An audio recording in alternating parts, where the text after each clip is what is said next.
Parfait. Alors, ce que je propose, c'est que nous ne sautions pas du coq à l'âne, mais nous passions d'un dossier à l'autre, un dossier très copieux qui est celui de la jeunesse, je reste ici, à celui des problématiques environnementales, donc avec Lucas Chancel, qui est à l'IDRI, à Sciences Po, dans l'équipe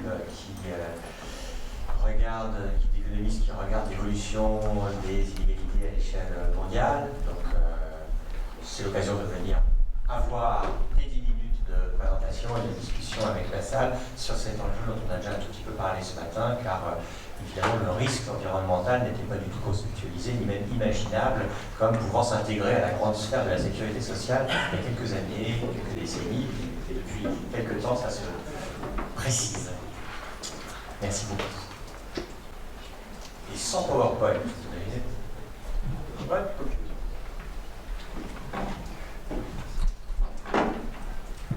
Merci Julien, bonjour à toutes et à tous. Donc effectivement, sans PowerPoint, je voulais partager avec vous 3 réflexions sur cette question de la protection sociale et des enjeux environnementaux et des enjeux écologiques. Les 3 réflexions que je vais avoir, la première, ça va être sur une dimension assez structurante du débat, qui est le poids de la protection sociale dans le PIB. Et ce poids, en fait, va dépendre de beaucoup de choses, et notamment du niveau de ce PIB.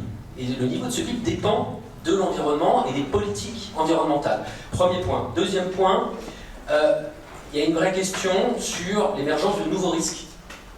Donc au-delà des risques traditionnels, il va y avoir des risques liés à l'énergie, à notre consommation énergétique, des risques liés aux aléas climatiques. Et donc cela invite aussi à repenser la protection sociale telle qu'on la connaît, ainsi que le poids de la protection sociale, encore une fois, dans notre production, dans notre revenu national. Et troisième point, bien, comment financer tout ça, comment financer ces nouvelles dépenses, et je vais dire quelques mots là-dessus. Donc le premier point, c'est vraiment, en fait, l'écologie. Certaines personnes vous disent c'est génial, on va, grâce à l'écologie, avoir une nouvelle vague de croissance verte. Ça va créer beaucoup d'emplois, ça va permettre de développer de nouvelles filières technologiques, et grâce à ça, on va pouvoir se mettre à croître à 2-3 points de PIB. D'autres personnes disent, en fait, pour atteindre nos objectifs environnementaux, on va être obligé de décroître. Quel est votre avis sur la question? Eh bien, même au sein de cette salle, je pense que plusieurs personnes vont pouvoir avoir des avis différents. Allez demander à 3 macroéconomistes, ça va être difficile de trouver un avis commun sur cette question-là. Ajouter à cette question environnementale des incertitudes sur le futur de la productivité, liées aux incertitudes sur les révolutions technologiques du futur, indépendamment de la question environnementale. Est-ce que Facebook crée plus de productivité que la révolution en matière d'accès à l'électricité, ou la révolution en matière d'accès au transport comme on a eu au 19e, au début du 20e siècle? C'est une grande question parmi les gens qui pensent le futur de la croissance, et très franchement, on ne sait pas. On ne sait pas si, dans les 40 ans qui viennent, on va croître à 2%, il y a assez peu de chances que ce soit le cas, certains le pensent, on va croître à 1%, on va croître à 0,5%, voire 0%, voire on va être en décroissance. Or, les prévisions en matière du poids de la protection sociale dans le PIB sont basées sur des hypothèses assez optimistes.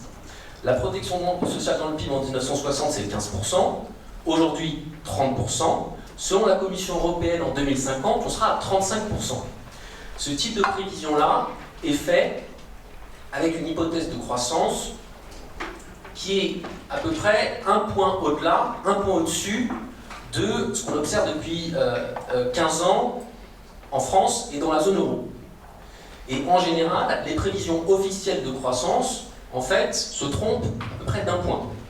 Donc si vous prenez les prévisions de la Commission européenne sur le poids de la protection sociale dans le PIB français, et que vous les corrigez de leur erreur assez constante, de leur surcroît d'optimisme, en fait, vous arrivez à un poids de la protection sociale dans le PIB de 50% en 2050. Pourquoi pas? Mais c'est-à-dire 50% de tout ce qu'on produit transite vers la protection sociale et ensuite redistribué. S'ajoute à cela, et donc ça c'est pour un volume de protection sociale tel qu'on la connaît aujourd'hui. Sauf qu'on va avoir, dans les 40 années qui viennent, on va avoir de nouveaux risques. Quels sont ces nouveaux risques? Donc, notamment les risques énergétiques. Je pense ici à ceux qui sont assez bien identifiés à la question du chauffage, à la question du transport. Ça fait 1 an et demi maintenant qu'on débat, on entend parler des gilets jaunes. Donc, tout ça est quand même lié à un risque énergétique qui est majeur. Est-ce que les gens ont assez accès à l'énergie pour se déplacer, pour se chauffer? En France, toutes les associations et une bonne partie des experts sur la question disent que les aides en matière d'accès à l'énergie sont beaucoup trop faibles. Par ailleurs, ces aides sont complètement déconnectées, en tout cas pour la grande majorité, des mécanismes standards et traditionnels de la protection sociale. Dans certains pays, comme en Suède par exemple, les versements d'aides sociales incluent des aides énergétiques. Vous avez des conseillers sociaux qui font une sorte de bilan énergétique du logement, du foyer, pour savoir quelles sont les contraintes en matière de transport, en matière de chauffage, et votre aide sociale va inclure une dimension relativement personnalisée liée à l'énergie. D'autres pays font également un peu pareil.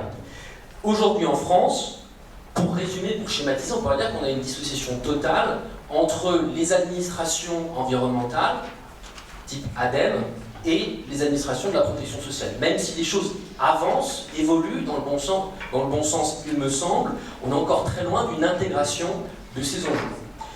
Autre risque potentiel, risque climatique.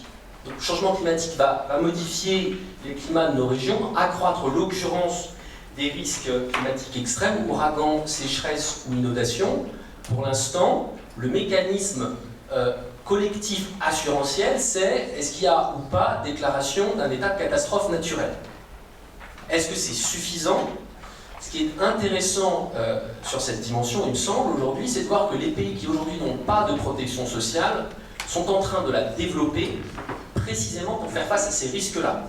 Exemple avec l'Éthiopie, pas de protection sociale, ils sont en train de développer leur protection sociale dans le cadre des risques liés à la sécheresse et à ses conséquences, à ses impacts sur les populations, avec le développement de mécanismes d'identification des personnes à risque et de versement par anticipation de transferts monétaires pour permettre à ces ménages de faire face aux risques de sécheresse. Aujourd'hui, il me semble que dans notre pays, on manque déjà d'une information de base qui est exposée aux risques. Là, je pense au risque climatique, je pense aussi aux risques en matière de pollution, aux risques industriels. On est encore au niveau zéro de l'information sur l'exposition aux risques écologiques. Ce serait le premier point à développer, il me semble. Et face à ça, quels sont les risques climatiques que l'on souhaite inclure aux risques traditionnels et existants de la protection sociale? Tout ça, ça pose évidemment la question du financement, de la gestion de ces risques-là, et la question de l'échelle de gestion. Dans le domaine écologique, dans les discussions sur les politiques ou les manières de gérer la crise climatique et la transition énergétique, une partie des discours est en train de dire, finalement, pourquoi est-ce qu'on ne ferait pas tout ça à l'échelle locale? C'est le mouvement des villes en transition, c'est le mouvement associatif, c'est le mouvement régionaliste, et qui dit, finalement, on peut gérer une partie de ces problèmes au niveau de la communauté. Et ici, je fais référence à Alain Supiot, notamment, qui dit bon, il y a potentiel positif dans ces mouvements-là, mais aujourd'hui, on ne sait pas si ça va se développer en synergie ou aux dépens de la protection sociale et des outils traditionnels assurantiels et de gestion des risques. Il me semble qu'il y a une autre manière de penser ce dépassement de la protection sociale telle qu'on la connaît, non pas nécessairement par le bas, mais aussi par le haut, c'est-à-dire au niveau européen. Les risques climatiques, les risques énergétiques, eh bien on fait face collectivement au niveau européen à ces risques-là relativement de la même manière. J'ajoute d'autres risques qui vont peser notamment sur certains secteurs de l'économie.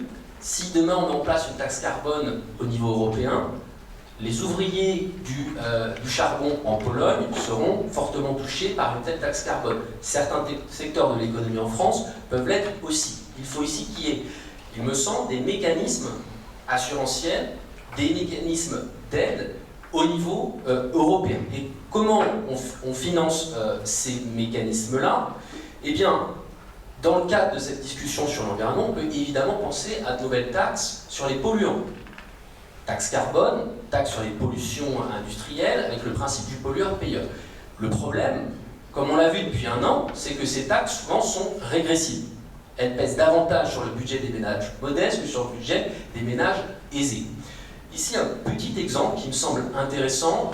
En Indonésie, les Indonésiens ont fait une réforme sur la fiscalité énergétique, un peu similaire à ce qu'on a vu en France, en tout cas la proposition de taxe carbone française de 2018, sauf que l'utilisation des recettes en Indonésie n'a pas été utilisée pour rebalancer dans le budget général, elle a été, et selon certains, pour réduire les impôts d'une catégorie de la population.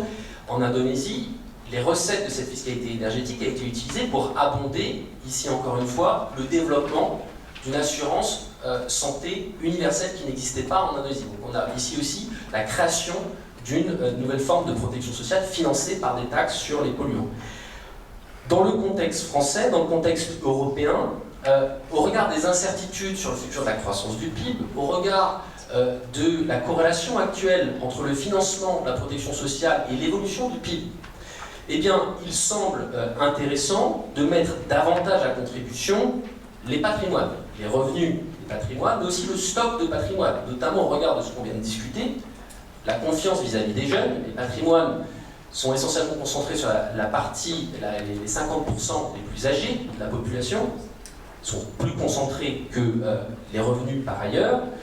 Et donc, il s'agit ici d'une assiette qui a encore été très largement sous-utilisée, il me semble, pour financer la protection sociale telle qu'on la connaît, et pour aller vers une augmentation de la valeur de cette protection sociale.